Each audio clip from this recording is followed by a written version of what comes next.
அஸ்ஸலாமு அலைக்கும். இன்னைக்கு மடவ மீன், துண்டு மீன் எடுத்திருக்கேன் 1 கிலோ. இத குழம்பு வைக்கணும். ஒரு தேங்காயில அரை முடி தேங்காய் எடுத்திருக்கேன். 3 ஸ்பூன் மல்லி, ஜீரகம், மஞ்சள், 1/2 ஸ்பூன் மிளகுத்தூள், ஒரு 6 சின்ன வெங்காயம். இத நம்ம குழம்பு வைக்க எடுத்திருக்கேன்.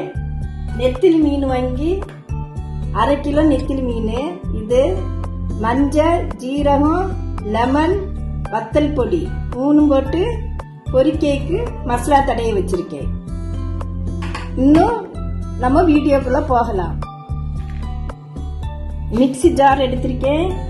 இதுல அரை முடி தேங்காவை போடும்.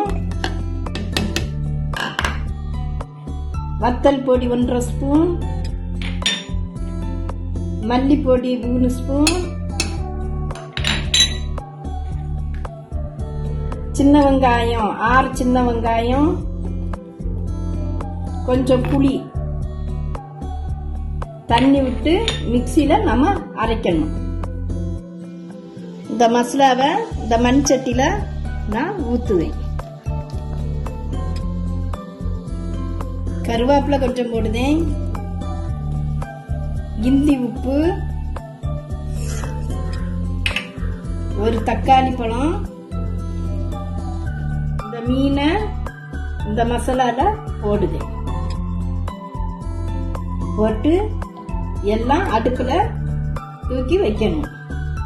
கேஸ்ல இப்ப மீனை கூட்டி நம்ம வச்சாச்சு. இது வேகட்டு.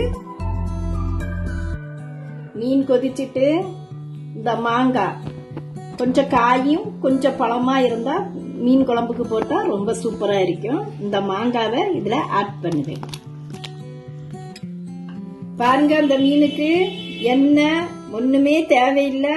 இப்படியே நீங்க வச்சுப்பாங்க. சுகர் பேஷண்ட், பிரஷர் இவங்களுக்கெல்லாம் இந்த குழம்பு ரொம்ப சூப்பரா இருக்கும். இதே மாதிரி நீங்க ஒரு முறை வச்சு பாருங்க. மீனை பாருங்க எவ்வளவு சாப்பிட்டா இருக்கு, நல்லா இருக்கும். லைக் பண்ணுங்க, சப்ஸ்கிரைப் பண்ணுங்க, ஷேர் பண்ணுங்க, கமெண்ட் பண்ணுங்க. அஸ்ஸலாமு அலைக்கும்.